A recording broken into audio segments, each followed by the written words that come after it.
Você teria a mesma ousadia do Frei Gilson de falar isso na cara da sociedade no programa Pânico? Ouve só. Pensou assim, falar, eu vou deixar meu filho crescer para ver o que ele quer ser depois, porque depois ele decide a religião dele e tal, não sei o quê. Por que a gente perdeu por que se perdeu isso nessa geração? Por que só com a fé é isto? Por que só com a fé é assim? Cadê o pai e a mãe que diz assim, vou deixar você crescer para ver se você quer escovar os dentes ou não? Eu vou deixar você crescer para ver se você vai para a escola ou não.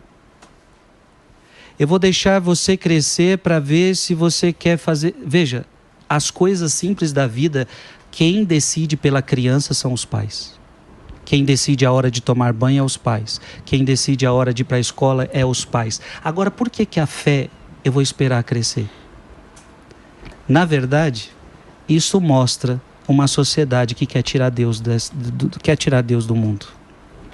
Ou porque perdeu a fé? Perdeu a fé. A criatura expulsou o Criador.